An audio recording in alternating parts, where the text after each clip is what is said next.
bro. Thank you for this, man. This is a long time coming. Mm-hmm. Lifetimes. Mm-hmm. Yes, sir. Let's have some fun. So welcome. Welcome everybody. This is Master Keys Soul Connection Podcast. And this has been brewing for a while. It has been an amazing journey since I landed in Tulum. A lot of keys, a lot of codes have been given to me. I am beyond blessed on my self journey, the inner journey, the most important journey. To me, Master Keys is a podcast to share wisdom with the world to align mind, body, and spirit. And it couldn't come at a better time, man. This guy right here, one of my best friends, this is my brother. He has an amazing story. This is why he's sitting here with me today to share wisdom, to share keys. So whoever may use them can use them to benefit their life, to rise, to grow, to learn, to love, to be human beings. We don't have to try, we just have to be. So this is why this podcast is birthed today. Today is a very powerful day. This is my brother Ben Smith, my guy. Yes. Ben Smith is the owner, the founder of B Basketball. B Basketball is an academy in Doha, Qatar. My man right here is from Wales. He is 41 years old. That's how old the body is. That's how old the body is, exactly. And but he looks young, man. He probably looks younger than me, and I'm 32. You have an incredible story, my man. You come from the blue collar, like not how do I say it? From the normal family. If I can speak on it, man, like your dad was a trash man, bro, but a powerful man indeed. Built a beautiful house, beautiful family, like high quality people, man. Yeah. Beyond measure. First, can you please tell me what inspired you to bring B Basketball to life, to share wisdom with kids, not just to teach them basketball, but help them how to be men? Because it's not just about sports, it's not just about fame, it's not just about competing, but becoming one with self and growing into adulthood. Men and women. We have a fantastic female program and a female coach as well to drive that. But thanks for the introduction, bro. It's a pleasure to be here, man. This podcast could go on for 2-3 hours if we really dived into it, because you go deep and I love to go deep as well. So we're really gonna have to summarize a lot of this for just the consciousness of time, which is an illusion. We'll get into that at a different moment. But man, B Basketball was almost a journey that when I started it physically at 30, that's when the business was established and became a tangible thing in this existence. It felt like it was already manifested 10-15 years before that, right? As a kid, I was drawing basketballs and putting my initials B-E-N into like the lines and stuff, and that was our first B-E logo in the lines of the basketball. It was the letter B for Ben, and my soul brother, rest his soul, rest in heavens, rest in peace, Eric, committed suicide 4 years ago. There's an incredible story behind the whole legacy of B, which is now 10 years this season of operation. So yeah, to give a very succinct overview summary, I think it needs some context. So Eric and I met in Doha when I was there, maybe in my first 2 years. And I was so fortunate to meet such a professional, such a kind-hearted giant, almost like, so my father passed away when I was 24, and Eric, when he came into my life at 28, it was almost like the spirit and the energy of the father that I'd lost. And I told him that, even though he was at an age where he could have been my uncle, right? There's no way he was old enough. He was 14 years my senior. So he, at the time, I was 28, and yeah, he was like just going into his 40s. And I told him that. I was like, look, I know you're not old enough to be my dad, but man, I look up to you like you're my father. And losing someone like that at 24, it was almost like that was the perfect introduction of a very healthy, direction for me in terms of a man. Oh man, I spent every single day with him, and it was almost like us meeting. Oh, it's not almost. The reason why we met was to build this thing. And it's already growing. It's still growing, even though it's very self-sufficient, and it's running right now while we're doing this podcast. And it's creating an incredible community program. And what Eric and I fully connected on straight away, especially in the Middle East, where basketball level is quite average, especially in the expat community where, we've sent a handful of kids over the 10 years to the States or into Europe. And some of them might have had great education from that and may play at a high level somewhere in the global world of basketball. And as you know, the thin line of professional athletes is super, super small. So we always knew that basketball for us was going to be a vehicle to instill life lessons that were super important. So we wanted to use what we loved, which is the basketball world, and this one ball that brought me and Eric and I together. This one ball brought Eric and I together, brought so many other individuals and cultures and communities together, and we always kind of draw reference to that, as in like, why are we all here today? And we pick up this ball and we're like, we're here for this. Let's have a ball. Exactly. Yeah, we should. Yeah, there should be a basketball somewhere around here. That's the next one. But yeah, we just it was magic, man, in the air as soon as Eric and I met. And I think if our names were Martin and Fred, we would still call the academy B, because the philosophy there was everything that we believed in. It was just magic that my name's Ben, my background's business, his name is Eric, and his background was education. Background is business and...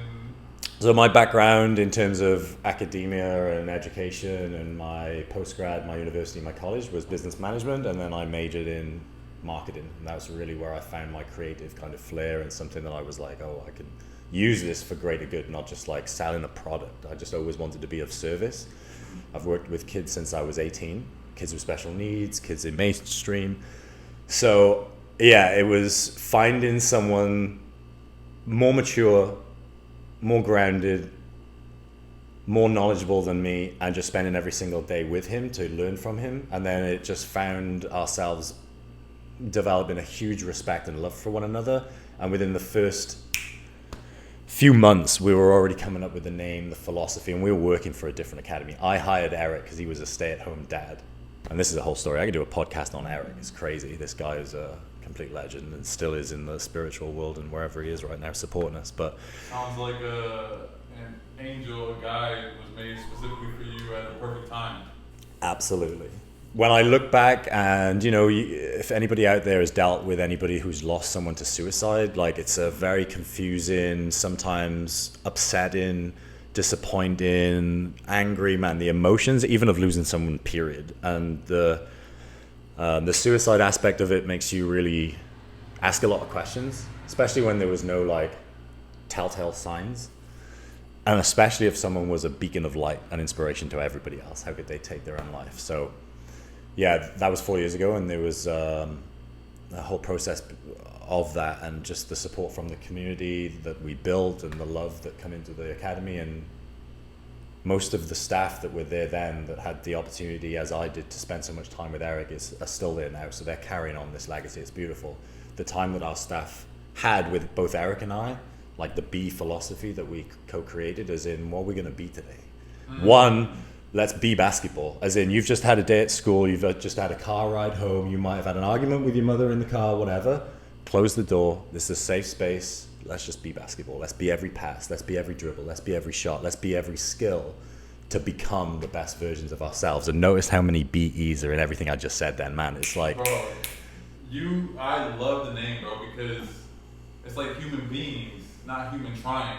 We don't have to try. We just have to be here now.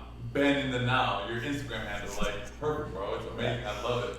Yeah, that's what I'm saying. It's almost like I didn't, when things are meant to happen, and I'm not saying there was no hard work, right? Eric and I, man, I've told you the story, and I can just touch on it a little bit right now. But I've moved into a family of four's house, who saw where I was living because we were plowing all of the funds back into the academy. We took out no loans, didn't go into ever debt. We've always been profitable. Touch wood for all of the support and love and just the direction and energy that we've had since day one there. But people around us supported us. They loved Eric and I and just the community of families that we served over our tenure there. And I was living in a maid's quarters on the third floor for like 2 years. So I could just plow every money, every cent. Eric was a 42, 43-year-old guy who's in a marriage, and his family's over in the States, and he's in Doha with me, and he's staying in a student home.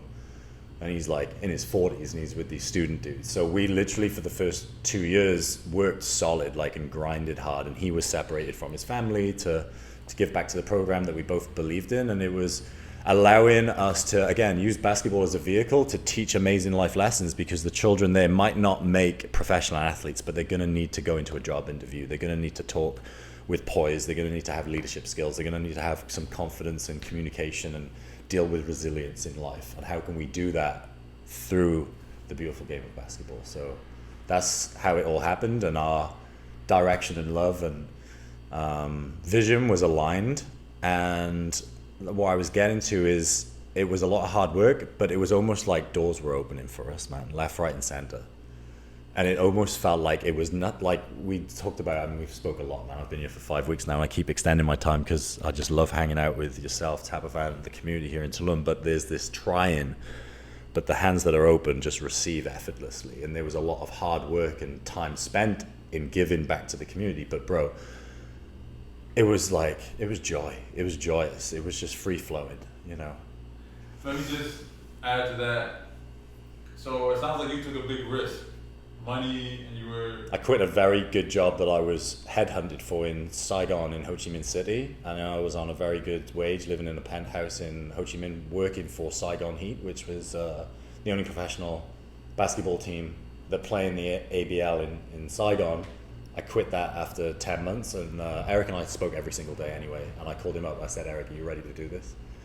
And I quit due to reasons with me and the owner at the time falling out. We had different directions and visions, and at the end of the day, it was a beautiful stepping stone for me to get away from Doha, because I was already there for 4 years, and for me then to go back with a reputation for Eric and I to start the B dream. Amazing. So from my experience, risk is necessary for growth, for evolution. There's a quote that I love, and it says, only those who risk are free. And what I think that means is, if you're always comfortable, if you take no risk, you can't grow. It's like when you plant a seed, it's planted underground, and there's pressure, and it's dirty, and it's wet, and all that stuff. You gotta go through it for the growth to happen. That there's a lot of energy and friction that has to happen for the evolution. So for me, it's very important that the people know that, like, to live in your greatness, risk is taken. You have to take a risk. Even leaps of faith. Backstory on both of us. My guy here played professional basketball in Wales. In the UK.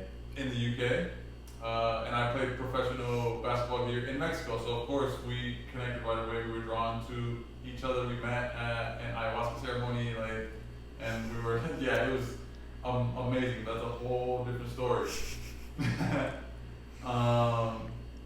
Bro, tell me a little bit about your dad, not to get too much into it, but how did that impact you into becoming the man that you are today? Because that's a very critical time where a father plays a really big role.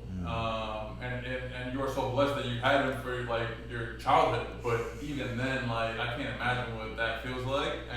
But I also know that in my life, the darkest moments I've ever been through, if you're able to shed light and love and awareness and deal with it, not just put it to the side, they literally give you superpowers, man. It gives you a skill set. For me, I stuttered for 20 years. And now this is one of my gifts, is how I speak, how I connect with the world, with myself. Also, I was an immigrant school is like, that was not easy growing up, but being able to analyze and feel into all that, and all that happened is, okay, I can either play the victim, this can make me go crazy, or I can choose to see the goodness and what I'm learning from these situations. And once you can find a positive in a AKA negative situation, you're always winning. Me and you could have the exact same situation, but I could see it as this sucks, blah blah blah, I don't like it, and you could benefit so much from it. Like, oh man, what an experience, what a lesson. Now I can use this. It's a part of my repertoire of my toolkit to use for daily living. Wisdom for daily living. And that's the reason why I chose to share this podcast, because there's a lot of people out there that don't have the support or the father figure or the big brother or the friend that we all need. Teachers, guides are so important in life, but know this: there is no better teacher, there is no better master, there is no better guide for you than yourself. But it takes time to cultivate that, and nobody ever in life has ever gotten through life without help. That's not realistic. Even Jesus Christ himself, everybody has had help from somewhere. So don't be too proud, and like specifically talking to men, oh, I got this, let's suppress emotions because I'm strong. Suppressing emotions is not strength. Suppressing emotions is actually, I don't want to say weakness, but it's like you're carrying a heavy load, and society makes you think that if you cry, if you speak, if you're vulnerable, then you're weak, you're a pussy, you're whatever. That's not true. It isn't true. It liberates you when you choose to feel. It's impossible to process, to let traumas go, to let pain go if you don't feel it. You have to feel to heal. So that's why I love your story, bro. Like, I commend you for it. You're an amazing man. Like, I can't, like, look at where you are today, bro. Like most people are confined to a box of what their parents were. Oh, my dad was a trash can guy, so you know I don't have a chance, or I come from the hood, from the ghetto. My parents didn't have money. Excuses, whether valid or not, are excuses, and it's not gonna serve you.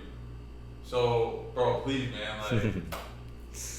Thanks, man. So much come up for me when you were talking, bro, because, when you encouraged all of the men just to not carry the load and to speak, I mean, there's a whole thing to like to speak to about that in terms of what I came up with in my first IS sit-in with the ritual of closing between my father and I, right? 13 years after. Of delayed grieving, where I thought I was doing the honorable thing and the strong thing of like going back to work straight away, and I'm 24, 25, and I'm going straight back to work, and then I'm like, screw it, I'm gonna have a complete change of direction and go travel immediately. And my dad's family are in Australia, and my uncle and his boys, and one of them I've never met. Let's just go. All the while, that's good and healthy, but if you really look at the fundamental level, what I was doing was running away from grieving that I wasn't processing, right? So cutting this again short, it could be a podcast in itself. I think it's just quick to drop into, because it's quite very relevant to what you just said in terms of my dad died of a heart attack when he was 61, 3 weeks after his retirement. And when you look into the cases of that happening globally, it's very common for men especially. And so again, there's so much that I can speak to right now, because what I found is, one, when I was younger, and I spoke to you about this recently, I've dealt with a lot of death since I was 18. All my grandparents died, my dad's brother died, so by the time I was 18, I'd been like a bearer at more funerals than I'd ever attended a wedding, which is a beautiful life lesson, right? Life is death and death is life. So you learn so much in the passing of your loved ones. And from my dad, wow, it's in a way embarrassing and shameful to admit that when I was that teenage boy of thinking that, you know, status and pride and having some money is important and what people think of you is super important. So I was kind of embarrassed about my dad, man. Can you imagine that?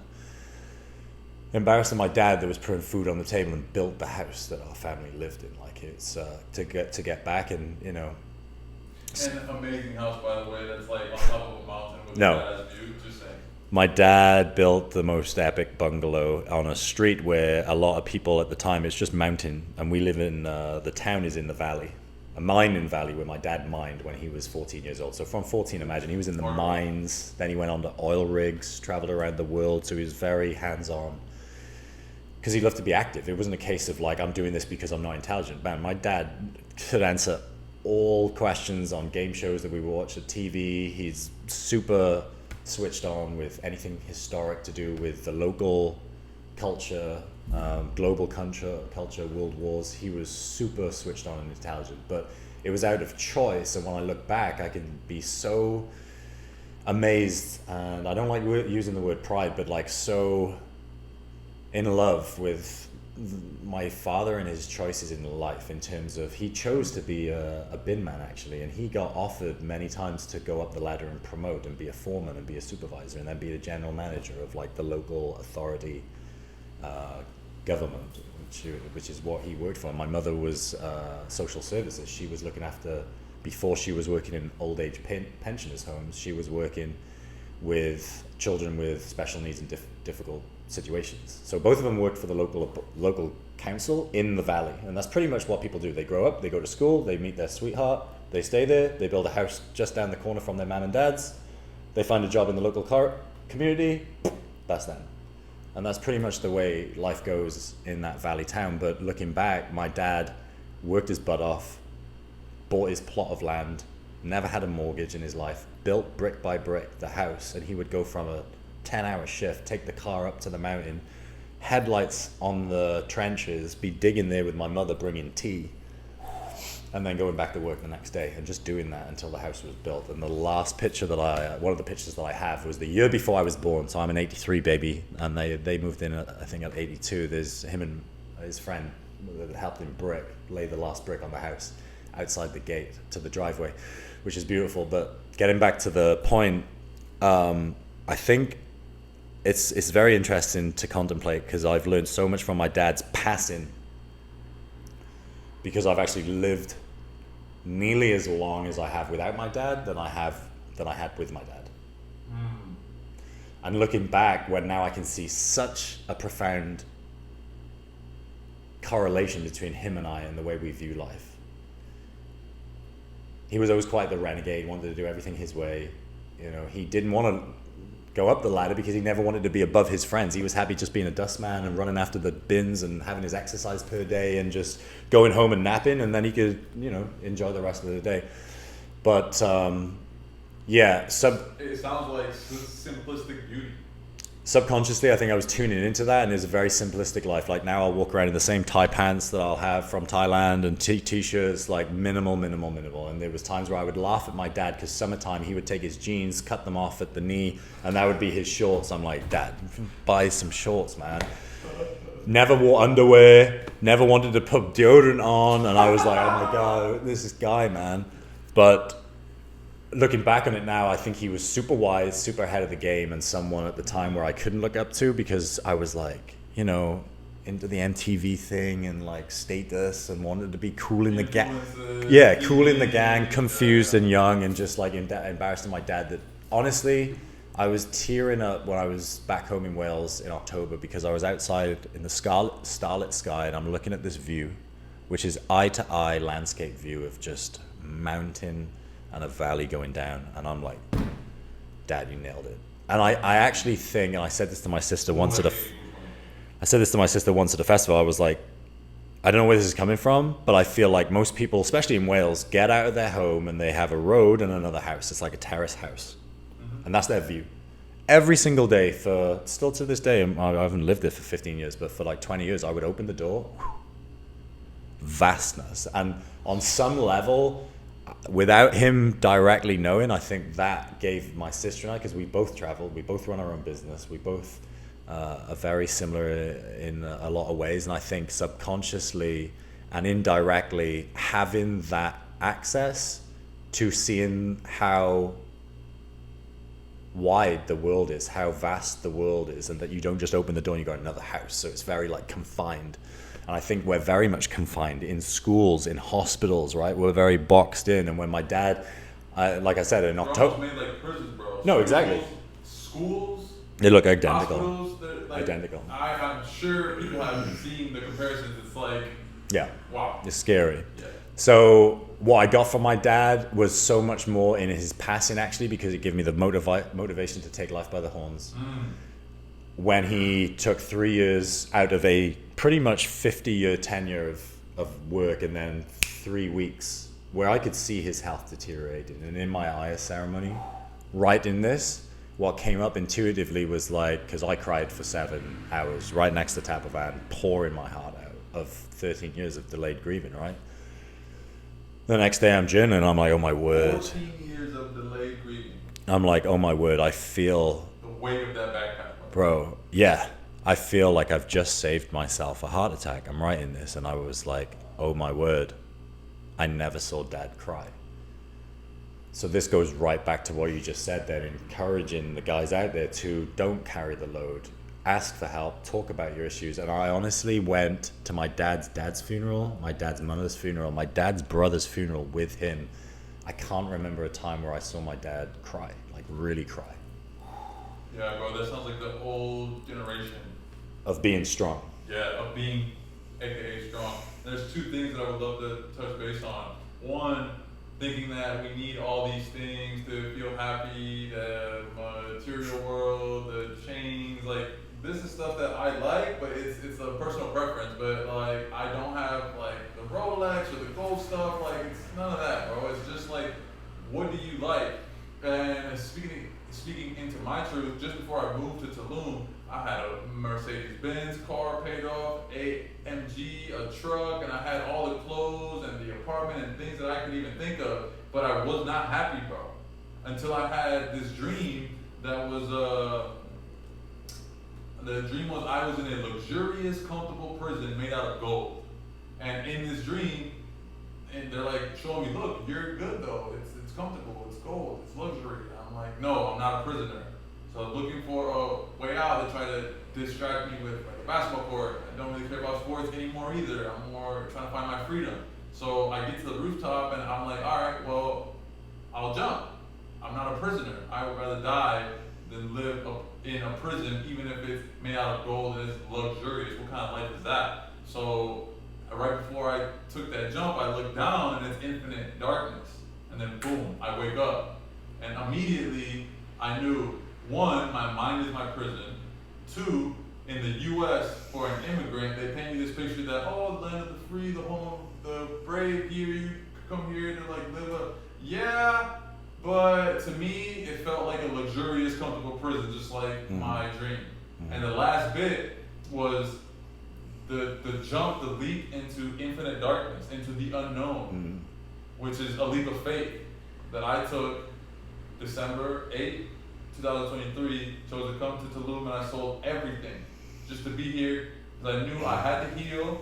I knew I wanted to get to know myself and my roots. I was born in Mexico and now I live in Tulum. Paradise, bro. This place is amazing. It's I swear it's like Hogwarts for wizards and people that want to heal, for spiritual people, for spiritual growth.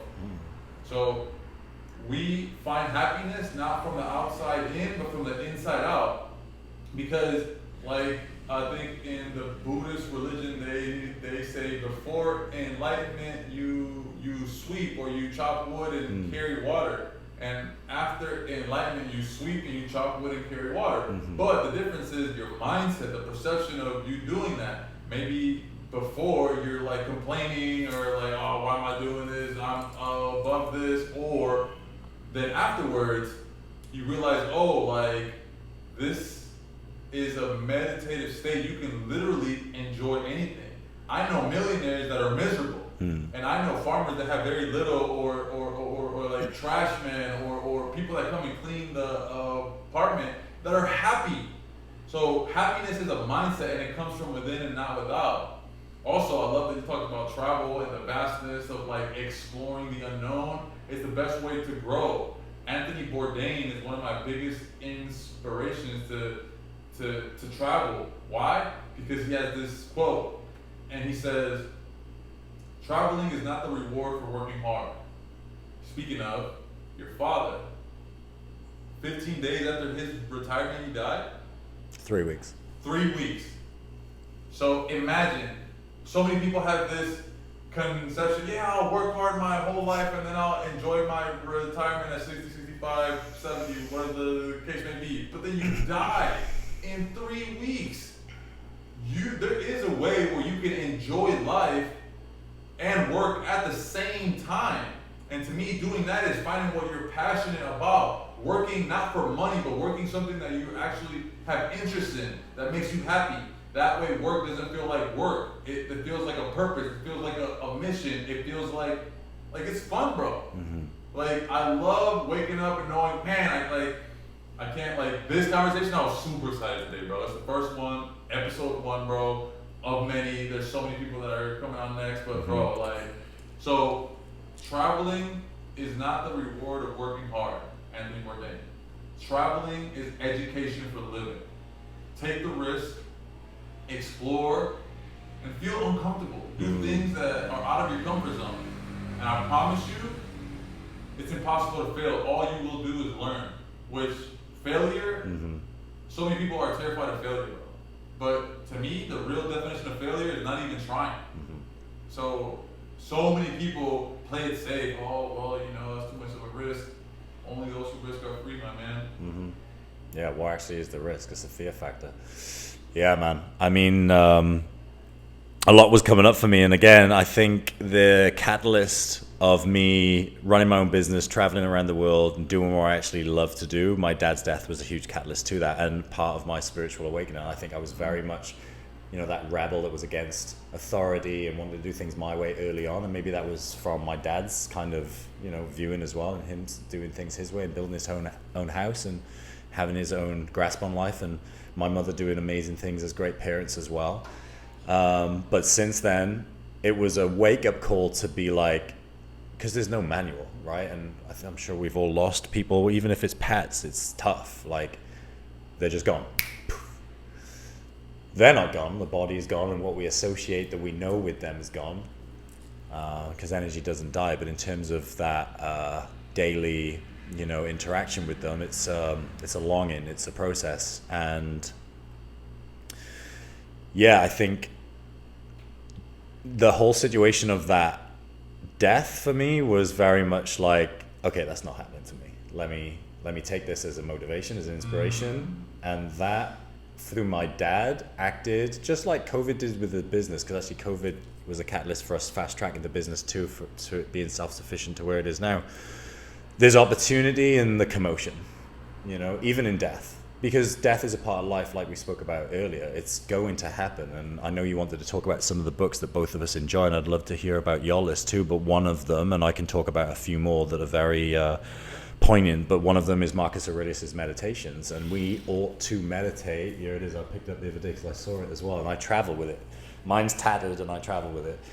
To imagine this emperor, on the brink of death most days, going to war and then still having moments to meditate and journal this stuff down on the daily is miraculous and just inspiration in itself. But when he's encouraging us to meditate way more often on our mortality, that life isn't a guarantee, that tomorrow even isn't a guarantee. Every breath is precious. And when we get out of ceremony most days, like you said it the other day actually, and it stuck with me, like, life is ceremony. It's not just going to ceremony that is there. It's like, no, wake up and be incredibly and immediately grateful for being able to open your eyes and be awake. Like, being alive. Because you're there at your dad's funeral and you're 24 and your 21-year-old sister's right next to you, bawling your eyes out, and you're like, and it happened quick, sharp. He had a heart attack in his sleep in the biopsy that showed us that, and he had a cold, and that's where it was. He had a minor heart attack 2 days before he had a big one. And when he had that, it was too much for him, and after 7 days in the hospital, we had to turn him off life support, and my sister, my mother, saw my dad take his last breath. And in that moment, you kind of are woken up from this veil that tomorrow's guaranteed and tomorrow's a thing. And, dad was supposed to be here until I'm like 40 and 50, So, yeah, the only way there's many people that go massively on a downward spiral, and that's everyone's journey. But there's so much healing, there's so much growth in death. Of a loved one, of a friend, of a best friend, of an animal.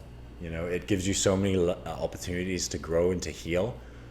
and to find peace and to find that contentment inside that, this is going to happen. As soon as we're born, we are dying. And I don't mean to say that as in like a negative connotation. No, it's a fact of life. And the thing is, we're coming straight back here anyway. So, it's that famous quote of, is it Sri Nisargadatta, or one of the, might even be Neem Curly Baba, Ramdas's guru, and everyone, all the disciples were around the temple on that kind of time of him passing, and they're in tears and distraught. And he's like, why are you so upset? Like, where could I go? As in, like, I'm coming right back here. So, yeah, I mean, looking back and just seeing how someone worked all of their life and then died 3 weeks into it, I was like, there's no way. And from that moment on, and even in business school, I wanted to have my own business. I wanted to be self-sufficient.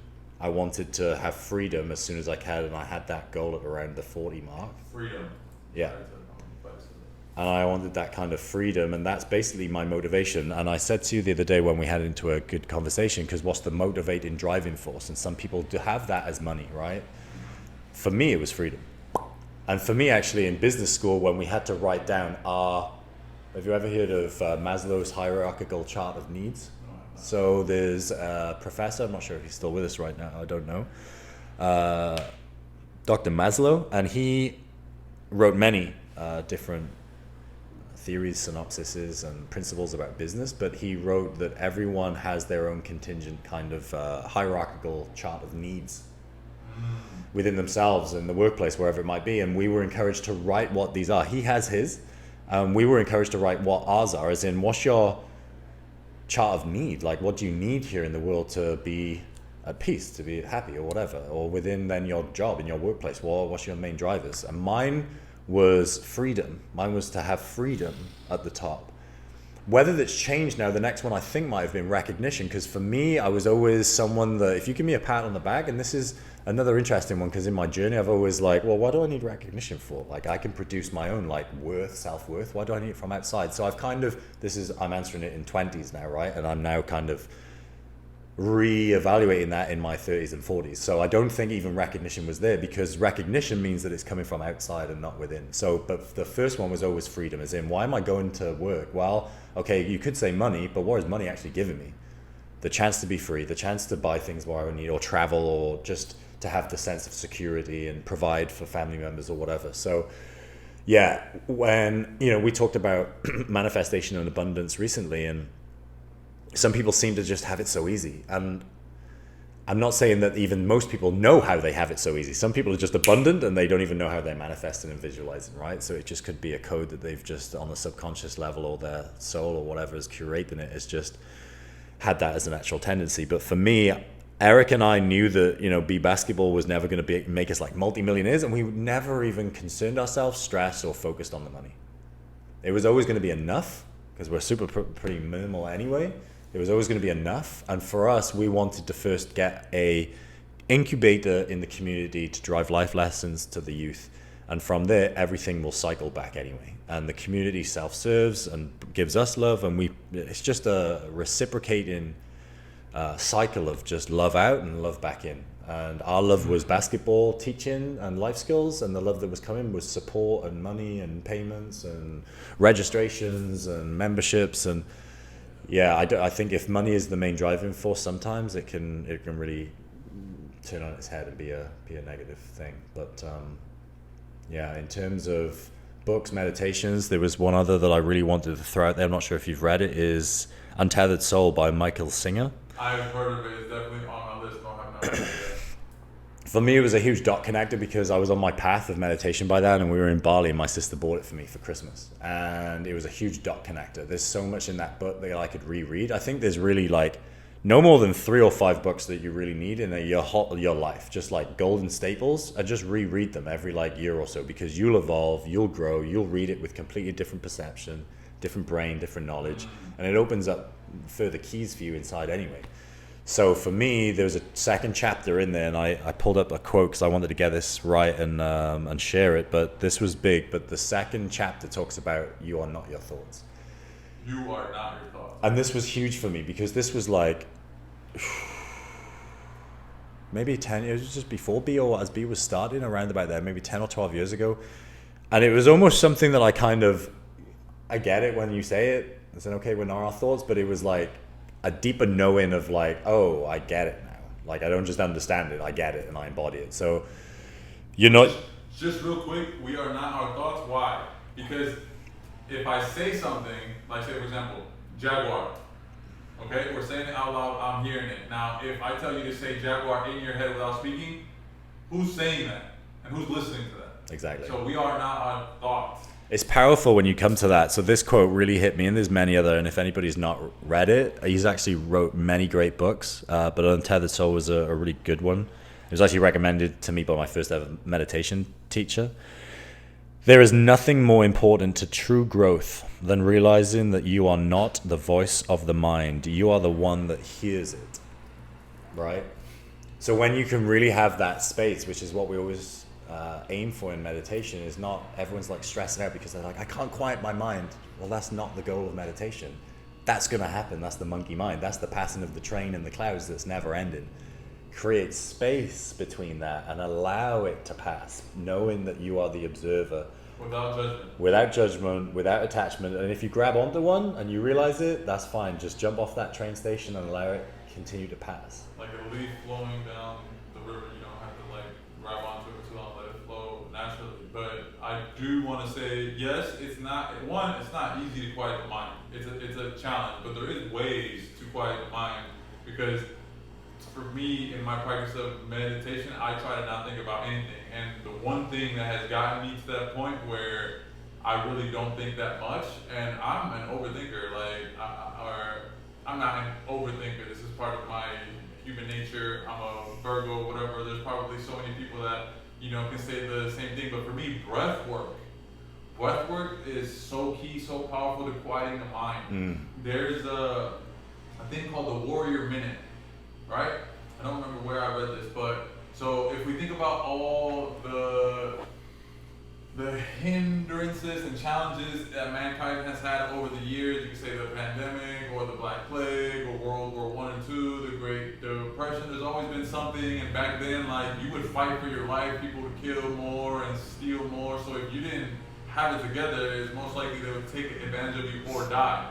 Well, in this generation, everything is fingertips. You don't even have to go grocery shopping. You can just order from your phone. There's so much distractions. There's so many voices, the TV, social media telling you what to do, what to think. I don't even watch the news, bro. That to me is all BS, man. Like, I don't even watch TV that much anymore. I'm more with myself, with nature. Nature is a doctor. It heals you. Just walk barefoot. Go to the ocean. Go to a lake. Get some sun. But to me, so the Warrior Minute, right? Imagine you're in war, whether you're a samurai, you're an Aztec warrior, or have guns and you're in war. If you're overthinking in your head, you're probably gonna die. So this is how we can trick our mind into, quote unquote, going into fight or flight mode, survival, practicing breath work and holding breath retention. So when you're not breathing, it's really hard to think about anything else besides breathing, which limits the mind from going all over the place, which is called monkey mind, into just being here now, which is where our essence, where our power lies.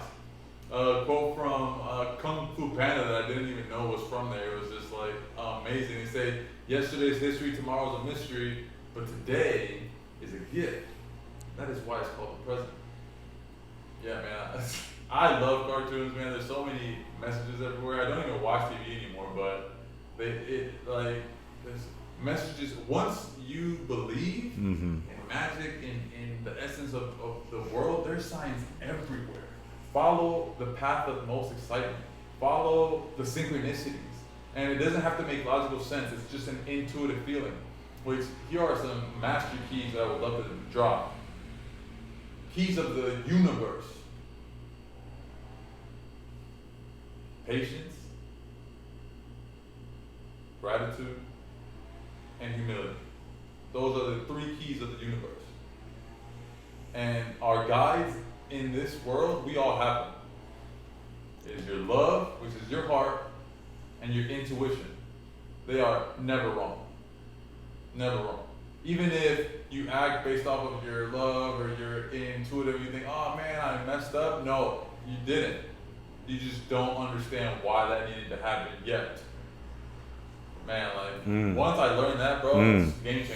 Bro, you spoke about so much, and again, you and I, we were sending, this is funny for everyone to know, but like in July, so we met physically here in this lifetime in March. And then in July, you and I were bouncing audios back and forth, and they were like 20 minutes long, 30 minutes long, whatever. And you then said to me, like, you're going to do a podcast, and you're like, damn, I could just edit this back and forth between me and you. This could be the first podcast. He was like, shit, maybe you'll be the first guest, and here I am. So it's beautiful, but so many stuff come up, and we could just talk for hours, man. I love it, but you energized me. What came up for me was, the flow state and being in the zone. So that's really where you're able to quiet the mind. This is an element of programming that I would love to now bring into the next sports training or basketball concept. And there's a few that's on the horizon that I might begin to either develop with a team of people or consult, and it's bringing that emotional intelligence arm into the sports industry so we can provide tools for the people, for the persons, right? The players, because there's two things going on. There's the person and there's the player. So it's like, okay, the training, the skills, the drills, the competitiveness, the fire, that's all to do with the player. And that's literally 90%, if not more, than what's going on at youth development academies globally. So how can we now support the person, as in the 10-year-old, the 11-year-old, whatever, about diaphragmic breathing? When I went to Rishikesh this time last year for a pranayama course and a meditation course, I mean, I've been thinking about it for a while anyway, doing my breath work, but when I was going through all of this, Bastrika and all of this fire breathing and everything that we were doing on the daily for hours, I'm like, how is this not taught in schools? And you're right, when you're allowing yourself through breath to quieten the mind, that's when we can be our most intuitive, our most receptive to nature. So then if we're now teaching a 10-year-old to engage his diaphragm, where my mother is 72, and I was in, like I said, Wales in October, her and I were doing morning breath work, and she would be backwards, and no fault of her own. I guarantee 90% of the globe are in, suck in, not in, right? So it was completely backwards. And so even just like as you inhale, your stomach will fill like a balloon, like a balloon. And most people, when they inhale, they suck in, so you're allowing less air. And also, like, most people don't breathe 100%. So our lungs are way up here. We are supposed to breathe all the way up here. So the more you sit upright with an erect spine, and like he said, like you fill up your stomach. So don't, as you inhale, like don't suck in. And most are just here anyway, through their chest, right? They're not even engaging this. So imagine now through, again, basketball or whatever the vehicle might be, now we're it could even be 8. It doesn't matter. Age is nothing. They should be taught this earlier on in school regardless. But now we're allowing our 10-year-olds or our 8-year-olds to understand diaphragmic breathing, to understand, okay, nerves, what does that mean?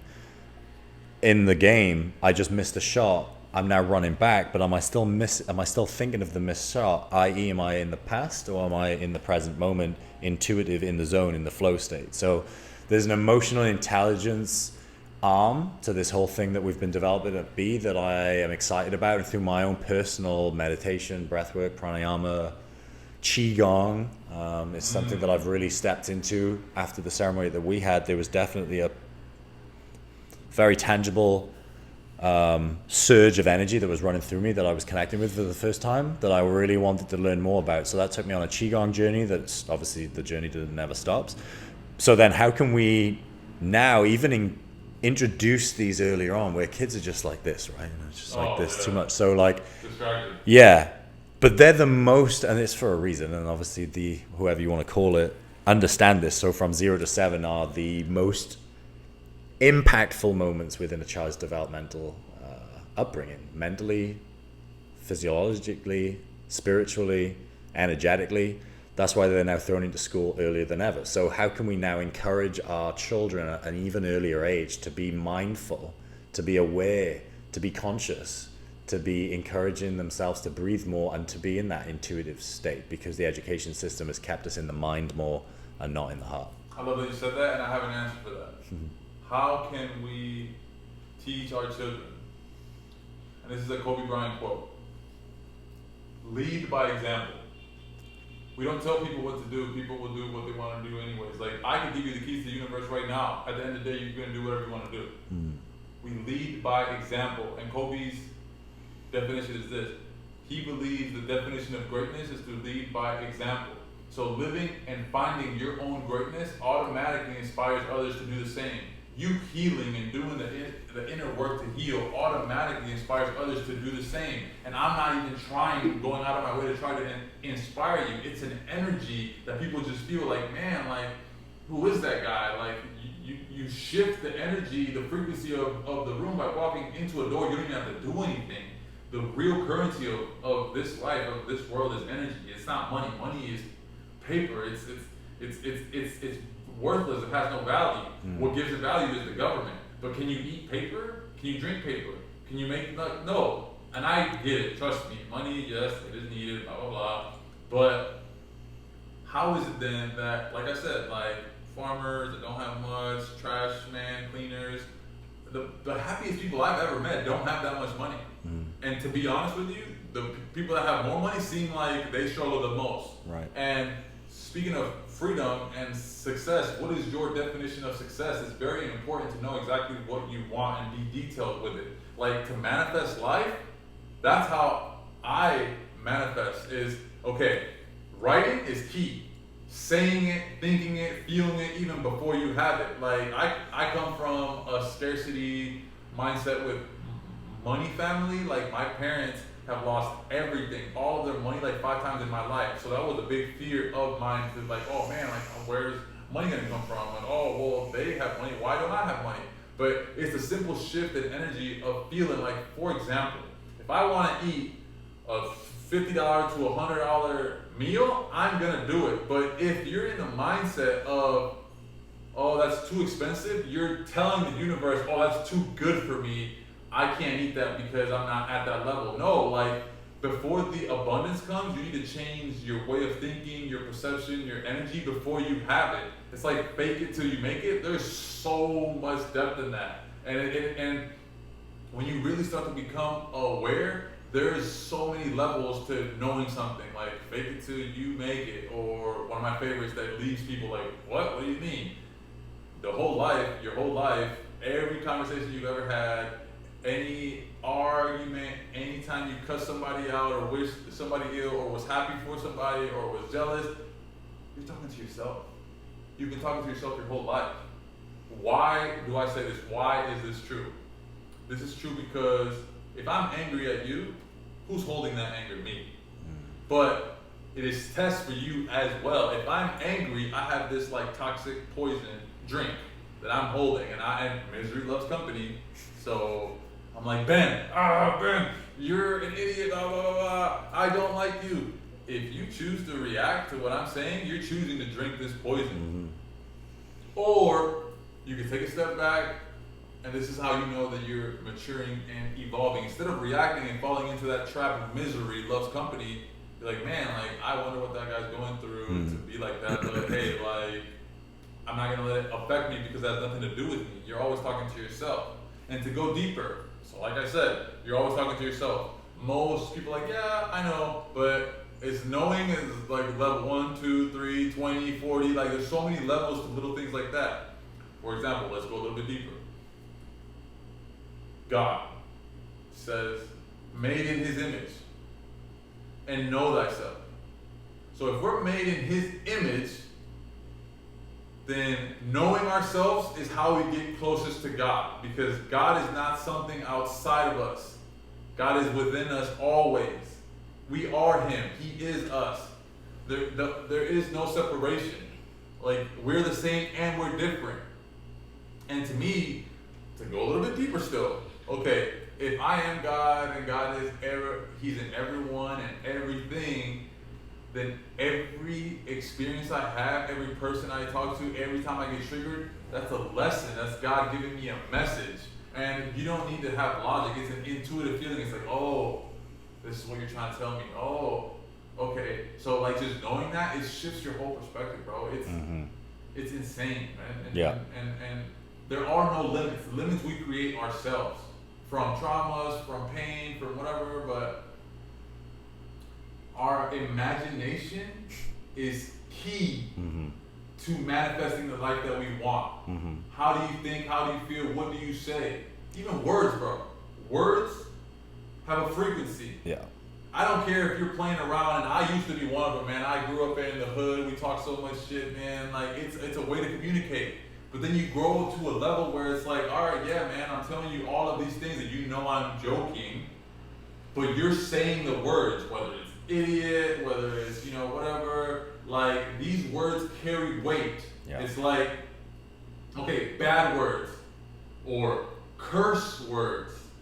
So if the bad words are curse words and they carry a weight and a frequency, just because I'm just kidding and you know we're laughing, you're still carrying that frequency. So be careful what you say because it carries weight. And another thing, when people talk about like, okay, if I'm afraid of something and I don't want to be afraid, if I'm saying, I am not afraid, I am not afraid, I am not afraid. In that sentence, I am not afraid, what's the most powerful word? Afraid.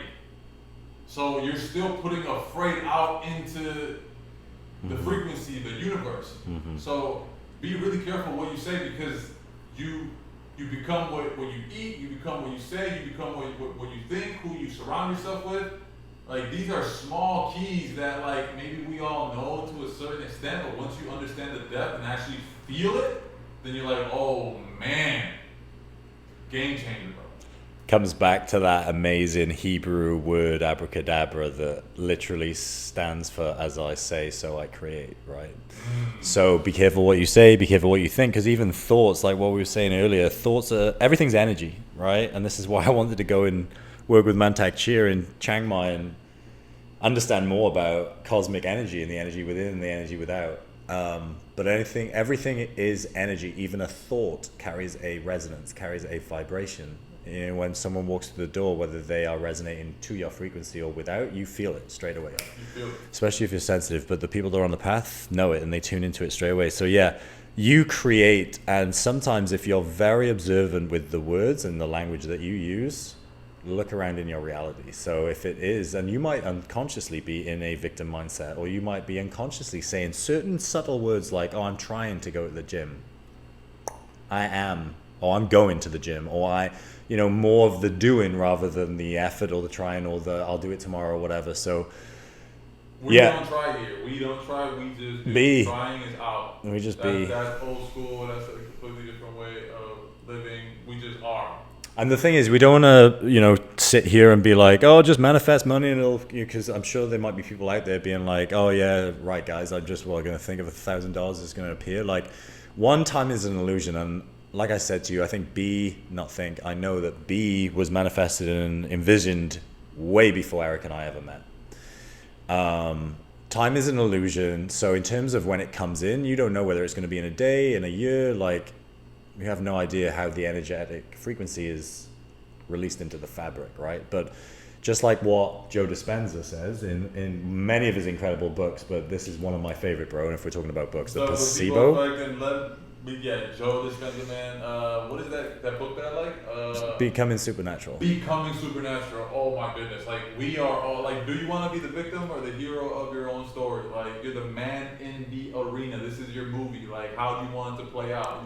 You're the director. Yeah, director, the cast, the main role. And that's the thing. People have had horrendous upbringings, right? People have, whatever it might be, had, abuse and had not had parenting and been moved from home to home. And all of this speak that we're talking right now might be very hard for people to absorb that and to even believe it. But like another renegade that's doing incredible work, Bruce Lipton, has an incredible lecture on YouTube for free. It's like 2 hours, 30 minutes, of course, called The Biology of Belief. And now they're in a place where they're even scientifically being able to prove that your thoughts and the energetic pathways, your belief will create healing in the body. If a thought can make you sick, then can a thought also make you heal? And what they've come to find out is it is absolutely true. But that's relative to everything else. Can it make you rich? Can it make you, if you want to look at a very simplistic example of manifestation, everything that's in of creation right now, a ring, a watch, this beautiful Jaguar that's in front of us, it began there as a thought to begin with. And through that energy, okay, the words then crafted, and there was a doing, and there was an effort, and there was a time, but everything was first seen and imagined in the mind's eye. You know, manifestation as well, in terms of there's people that we don't even know like now. Like, I was already in my 40s, and now I meet you in March. And there's other blessings that I had in Mount Shasta in this summer that I felt like I've had brothers enter my life that I've known from lifetime. So it's never too late. So family. Yeah, it's never too late. The journey never ends. It's not about where you're going. It's about, you know, the steps that you're taking every day, one foot in front of the other, and just enjoying the path, because there's gems left, right, and center in every day. And that's a shout out there for people that are literally in those moments. And I've been there. I've been in very dark, sad, anxious, depressed places. And in terms of movement being my medicine, in terms of helping me, you know, shake off that stagnant energy, it's almost like when we're talking about negative thought processing, because it's an energy, it can also be seen as like an entity, right? And we can get lost on one negative thought for the whole day, for the whole week. But when we have that separation now through meditation, and we understand that we are not our thoughts, now it's easier to not believe that and be like, oh, come on, man, what are you playing with me for? You're supposed to be my cheerleader, but okay, nice try. But listen, like, I'm glad that you said that, because I was a person that was a victim of myself my whole life, and I had all the excuses in the world, and they were all valid. Oh, you're an immigrant, this and that, whatever, you don't have money, you don't have this, you don't have that. Excuses. But it's a simple switch in mindset, and it was interesting because even this past summer, I was at my friend Nathan's house, man, for his birthday party or something like that, and I was not having a good day. I was like pretty down. And he's like, oh, super happy. And he's a life coach too, which he will be on here soon. Yeah, I wasn't feeling good. And I was like, man, bro, like, I don't know what to do. Like, I don't want to be like this, blah, blah, blah. Like, I hate it. And then he's like, do you hate it? Because it looks like you like it. Like, you enjoy it. And that alone, I was like, enjoy suffering? Do I enjoy feeling this way? And it's not that you enjoy it. It's that it's so comfortable. It's like you've been there before so much that you feel like, oh, well, this is what I deserve, blah, blah, blah. And like, yeah, that was exactly true. But it's just that awareness or that shift in perception that then, like, has a domino effect that's extremely positive, bro. Like, you change your whole life just based like that switch, bloop, and you don't need to stay there. Yeah. Like, they say pain is inevitable, suffering is optional, man.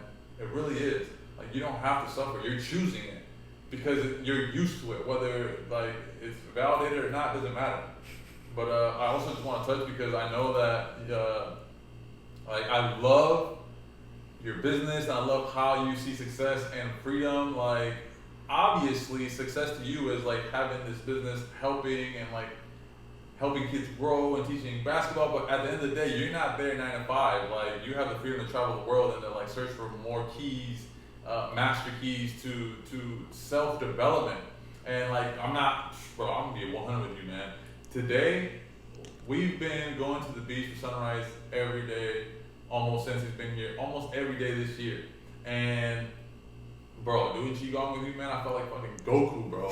Like, the energy, the heat in my hands, it was like the Kamehameha, like we're living out all these things that we thought like, oh, well, that's a movie, that can't be true. Oh, that's a cartoon, that can't be true. No, it is extremely true. Like Dragon Ball Z, my respect to the creator of that, man. There's so much meditation there, there's so much chi, there's so much like practice of self-development, man. Even like, I love Zelda, bro. Like, there's certain songs, there's certain like things that just make you feel better, bro, and practices that get you there, man. Please talk about like all what else has helped you. Like, what are your master keys that you've picked up from all these teachers? Like, because you've traveled, bro. You're experienced. You're doing it with purpose, on purpose. So. Having, I think the staple for sure is how you wake up and how you like doing this with you in the mornings at sunrise is so impactful. And breath work has been a game changer for me. Qigong is now flowing in as a beautiful practice too, just to cultivate that energy throughout the day. So it's just free energy. Like, there's no void, right? There's energy that we're not able to see with our human eyesight, but the light and the energy that's really out there in the cosmos that's allowing us, because we feel it. Like, even if we press in our hands and then just imagine a chi ball, it doesn't take long to like, oh wow, I feel something there. And when, you know, someone's playing incredible music live for you, serenading you, whether it's a concert or a ceremony or whatever, and you feel the resonance, man, again, everything is energy. So morning practice is staple for anyone, especially when I was at my lowest of low, coming back from traveling and having a very delayed onset that I wasn't aware of through my dad's passing. Really quick, what is your morning practice? I love to wake up and move, so there has to be some kind of moving. Through qigong and just through moving through different practices, I love tapping to just unblock the lymphatic system, just in general, waking up the organs, massaging the organs generally, just getting the lymphatic system drained and everything. So just tapping, but at the same time tuning in to the organs that you're tapping and engaging. So you're massaging. A tap could be a gentle massage, right? But you've been stagnant for like 6 hours, 7 hours of sleep. So it's just like moving that stagnant energy off you, tuning in, and then having some gratitude for everything, for the breath, for life, for another day. Another day is another life. It's a brand new opportunity to be better than the day before. So a lot. Bro, yeah, doing these practices is like oiling the car. So there's no squeaking, you know, we get older, we were athletes, we're all banged up, and now we're like, you know, so I had an injury, bro, that really put me like, all right, bro, like, what are you going to do to heal yourself? Because we have the power to make ourselves sick. That means we have the power to heal ourselves. So along with these practices, breath work, meditation, qigong, yoga, also what we eat, man. What we eat is medicine. What we become, bro. It's like, if we're a car, are you putting unleaded, the cheap stuff? Is that what you want to eat? Is that how you want to function? Or are you putting premium, real food? Well, water, fruit, vegetables, chicken, whatever the case may be. I'm not telling you how to eat, and everybody's different. Everybody has, like, there's vegans, vegetarian, pescatarian, meat eaters. Like, to each their own, man. Yeah. And this is something that I also wanted to say. Imagine it's like 1940, and I give you like a smartphone right now. You're not gonna know what to do. So how do you know how to use a phone? The instruction manual, right? Well, what's your instruction manual for you personally? And this is not something that's written. It's getting to know yourself. The more you get to know yourself, self-love, self-care, self-worth, the way you talk to yourself, your inner critic, all this is like showing you, all right, man, like, I don't like how you talk to me like this, I don't like this, I don't like that. Like, for both men and women, anger is not negative. If it's conscious anger, it teaches you your boundaries, your yeses, your no's, where you're not gonna stand. This is important for everybody to know, what are your standards of integrity? Now look that up. And standards of integrity teaches you who you are and what you stand for and what you're passionate about. And when it's reactive anger, that could be a little like toxic. Like I said, if I'm mad and I'm trying to trigger you, and this happens more in relationships and with the people close to you because they know those buttons. But those people that are doing that, they're actually teachers of yours. And you have contracts before you were even born that, like, hey, like, I need you to trigger me in this life so that I learn the lesson. If you continue to be triggered, you're just in the downward spiral. But the evolution, the spiral goes up. If you're able to see these triggers and have the awareness that it's you.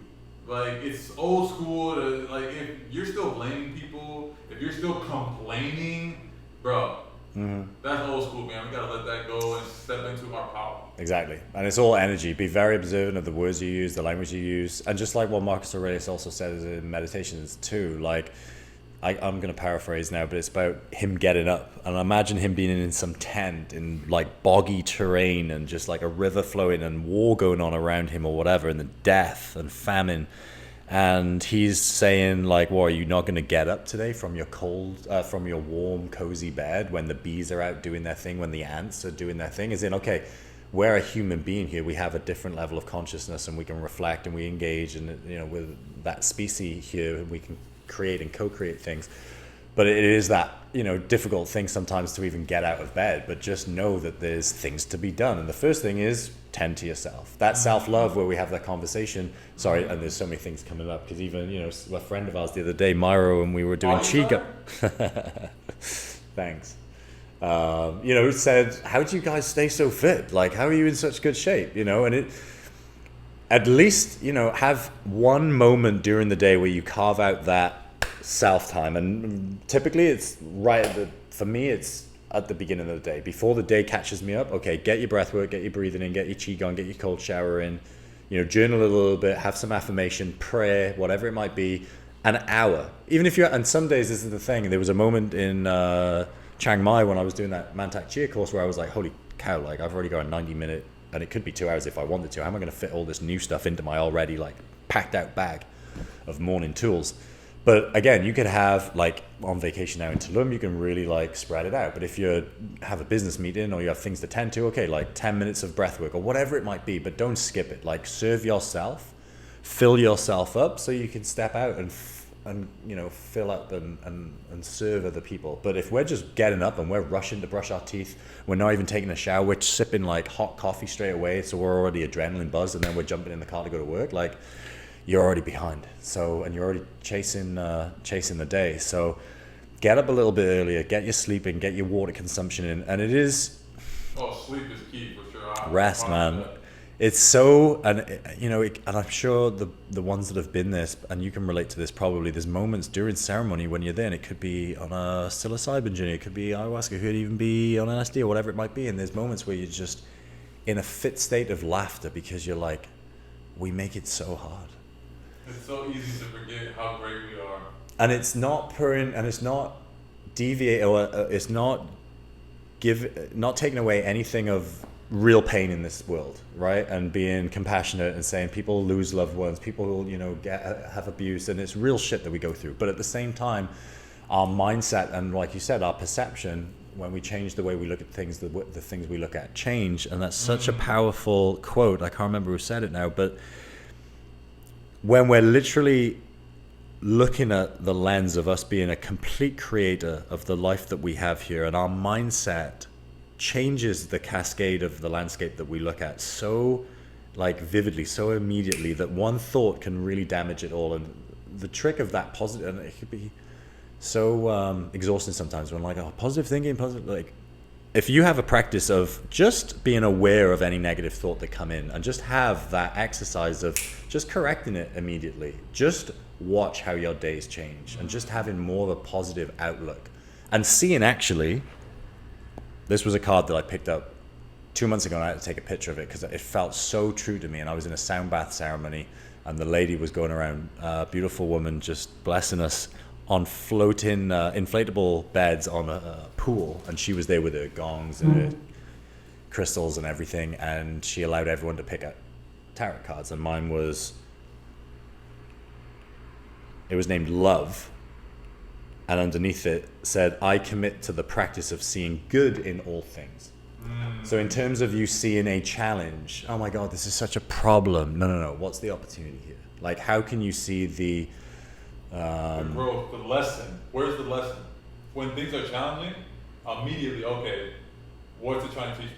That's how that's what's changed my life completely, because we all have challenges, but it changes everything once you start to see, like, oh, okay, like, where's the lesson in it for me? What's it trying to teach me? Like, bro, imagine, man, like, stuttering, that was the worst. I hated it so bad, bro. Like, you're an athlete, you're a professional, you can't even talk to anybody, especially girls. But how I healed that, bro, is like, okay, just so you guys know, therapy doesn't really help, or it can, but it's not a like, oh yes, you will heal with therapy. It's a maybe.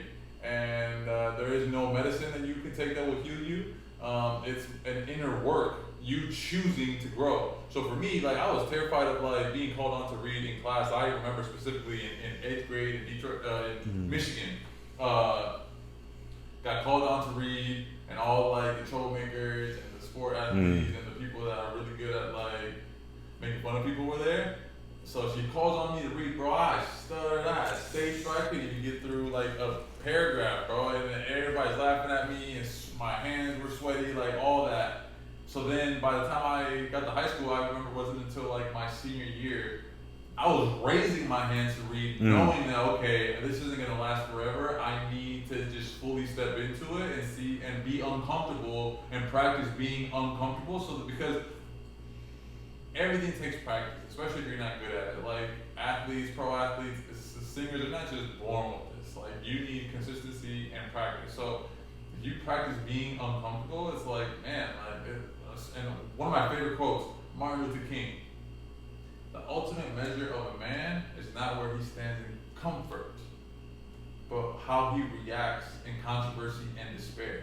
Because if you're comfortable, bro, I hope you're good when you're comfortable. But the true measure of a man or a woman is how they react, how they present themselves, how they carry themselves in difficult times. Yeah. That's who you really are. Mm-hmm. How'd you get up when you're knocked down? I mean, we can always look at the highlights of Jordan and Kobe and look at their amazing kind of dynasty and stuff. But that quote that I sent you the other day, and there was Babe Ruth in there, and there was Wilt Chamberlain or whatever. But Kobe had however many championships, but no one talks about him holding the record for the most missed shots in the NBA, right? And there's so many others as well. Jordan getting cut from his varsity team and then living as, I'm sorry, the greatest of all time, hands down. But, when people are like, oh, why me? Oh, it's too hard. Oh, tomorrow. Well, cool. That's your reality then, right? You have a choice. And really, yes, there's support out there. And people will need to have support from time to time. But honestly, and this is something I've been journaling so much recently, and I'll just tell this very short story that I'll try and keep very brief. But a friend of mine is a recovering alcoholic, and he is a huge religious Christian. And he had to go to a priest because he was carrying some weight over something that he was judging himself for. And when he went to the priest and confessed his sins, the priest forgave him and said some words and allowed my friend to sit into peace and comfort and the weightlessness that completely dissolved through his system. And when he told me this, immediately what came up was just, I was so happy that he was allowed to have that experience and to shake off that energy, the residual energy. But at the same time, I'm like, isn't it interesting how a external source, but a voice, which is energy that's coming from a vocal cord, which is producing a sound that's coming into my eardrum, that's penetrating my system, that allows this to go down. Can we not then have the same internal system or internal toolbox for us also to have that same, because what he was asking for was forgiveness from God, and the closest person in his existence is the priest, right? So why can't we? And why is it so difficult? And why did we not have maybe the same impact where we can self-forgive, right? It's almost like we need the girlfriend to forgive us for the thing that we've done, or we need the priest to forgive us for the thing. We need to forgive ourselves. But it be so authentic, and that it actually has the same ripple effect. And I feel sometimes we carry so much weight, and there's a whole contrast of reasons for this. I'm sure we've been in a system that encourages competition, not collaboration. We're there, who's got the highest score, who's the first in line, who's blah blah blah, and then we're trying to get the job over the next person. And it's just this dog eat dog competition. So why is it so hard to first self-love, which sometimes people get misunderstood with selfishness? And yeah, there is an ego version of it that's doing it for self-gain and self-perpetuation, but at the same time, self-love is putting you first so you can serve the world and filling up your cup. But in terms of self-forgiveness to have the same power, I think, a lot of people would struggle with that, because some people live in a world where they're like, I done something so bad that why should I even be forgiven? They put themselves in such a rut. But the energy of forgiveness, I mean, that's Jesus Christ's message right there. That's that's love, that's understanding, that's fully loving. And yeah, bro, to me, if Jesus Christ is love, God is love, religion is and I'll say it, I don't care. I was Catholic and then Christian, and to me, it's I get it, thank you for the foundation, but it's also coded. And to me, I'm every religion and none. And if I were to choose one, my religion is love. Why? Because the simple fact that most wars are based off of religion. Oh, you're not this, you're not that. So religion is a separation, a division of I'm right, you're wrong. Where does love come in division? Well, it's the whole backwards context, right? Of and nothing against religion, and it's nothing against religion no, at all. And it really serves as a backbone of morals. But it's that lie, if we want to say it quite bluntly and honestly, of brainwashing and conditioning individuals to search for God outside of themselves. And not within. They don't have to go to a church or a mosque or a temple to find God and to speak and to have forgiveness or whatever they might need. It is within, as you said, the kingdom of heaven is within. Nothing against religion, to each their own, and I respect everybody and what they choose. It's a big foundation. But at the end of the day, you know who you are and you know right from wrong, whether you go to church or not. And you're not less than anybody because you don't. And like, bro, yes, I pray to God, I pray to Jesus Christ, I believe in that, and I also like the Buddhist, and I also like the Hindu, I like mantras, so yes, religion, thank you so much for the codes, for the wisdom, for the teachings, but God is within, you know, and I just wanted to share that, and I think it comes back down to a major poignant point of what this whole podcast I think is for me is just basically that we are the creator of our reality through words, through energy, through thoughts. Like everything here is mapping out that, whether we want to call it visualization, manifestation. You know, Joe Dispenza, Bruce Lipton is doing incredible work on what you said earlier in terms of you feel it, you see it, you imagine it, and again, don't be disheartened that it's not happening. I've been doing this for 2 weeks too. Like, time is an illusion. Get that out of your system. You know, I didn't find Eric until I was 30, you know. So just stay committed and keep believing, because, and again, keep faith for sure. Keep the faith. Faith is something that it will never be a fact. It's you believing in something, fact or not. You know it to be true, and you don't need somebody to like prove it to you. My dad, and he was doing the best thing as he was doing, and there's no judgment or blame. He was a great father, and he was only doing what was best in this comment. And it's something that gives me power and strength, and it also breaks my heart because he never saw what I built. He never saw with his human eyes, but I'm sure he has a huge part of it in the spiritual realm. But he said, son, because I was that person that would be changing their scorecards on the bus on the way home, right? Because, you know, I just couldn't. I sussed education out pretty early. I'm not saying you didn't want that whooping. No, I didn't want that whooping, no. And I didn't want that D. I wanted to try and turn it into that B. But, see, B's everywhere. But he said, son, if you read books and done math as much as you bounced that bloody ball, you'd be all right in life. So that for there was probably more encouragement for me. And he probably done me a huge favor anyways. And he was doing probably what he thought was a father thing of encouraging me to study more than bounce a ball. And I'm not taking away anything from the parents out there or from children. Like, get your education, get the knowledge, get awareness, but at the same time, if there's something innate inside of you that feels good and exciting to be a part of, whether it's playing the piano, drawing, like whatever it might be, singing, stick to it, because however it's going to bless you in so many ways that you don't even know about, stay with it, because if there's excitement in it, there's a purpose and a passion behind it, and something will come. Because for me, I always wanted to play in the NBA. I never played in the NBA, but I have an academy that's tied to the NBA. We do partnered gigs. I've sat across the dinner table with Mutombo talking about Kobe in the All-Star game when he got dunked on, right? I've had this conversation, and I'm a guy from Wales. So, you know, when you really believe and you're like, I want to play in the NBA, and you stay true, and like, no, I'm going to commit to it. And then it might not end out exactly how you pictured it, but it's a stepping stone. It's going to pay out in dividends in the beautiful way that it's meant to for you. So there's so much that, you know, even the whole education system could completely pivot massively, a 360 and change and teach different things like out in the nature and how to cook for yourselves and life skills, real life skills, including breathwork and everything as well. So, man, we could do another 2-3 podcasts, I'm sure. But bro, thank you so much, man. Before we leave, please tell the people who you are, where they can find you on Instagram or the B Basketball Academy. Yeah, I'll put my public domains out there in terms of the business stuff. So it's BE_basketball. That was our main page. That's been going for 10 years. And it's also a few other handles, bsoccer.me.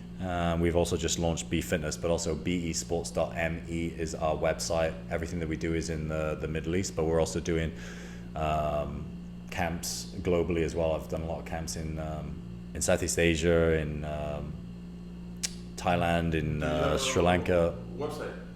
bsports.me. bsports.me. The ME is Middle East, so bsports.me or bebasketball.com.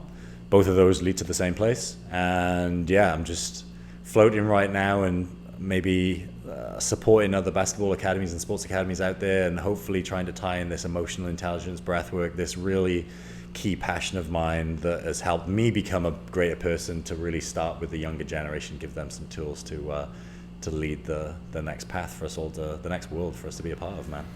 I'm excited, bro. I'm excited for you. I'm excited for me. 2025 is an amazing year. It's going to be very intense but very powerful. Just stick to your path, stick to your inner journey. It's the best journey that you can be in, I promise you that. My name is Gabriel. On Instagram, I'm Gabriel Soul Messenger, and I am your podcast host and holistic wellness coach, also motivational speaker. And yeah, this year is amazing. It's an abundant year, and we will be sharing a lot of codes, Mayan codes, Egyptian codes, codes from all over the world. My roommate that's not here right now, and good friend of ours, he's our best friend, Talaman. He is like a guru. He's got mantras. He studied in India under several gurus for like 4 years. So I think that one will be coming up next on episode 2. Stay tuned for Master Keys Soul Connection podcast. Yeah, I know it's the first one. I'm not perfect, and I don't care, because I am a human being. This nearly ended up perfect, but that's been on for like the last 20 minutes, but we tried. Yeah, YouTube, you gotta pay us, because now your name's on the background. It's better than like a Lay's advert or a Coca-Cola advert, but yeah, okay. But bro, like, I knew this wasn't gonna be perfect, but that's what makes it real. Yeah, man, it's real. That's how we do it. And stay tuned for the time we return to the basketball court and we bless the youth with motivation and inspiration, because that's happening soon. Love you, man. Love you guys. Give it here. Bro.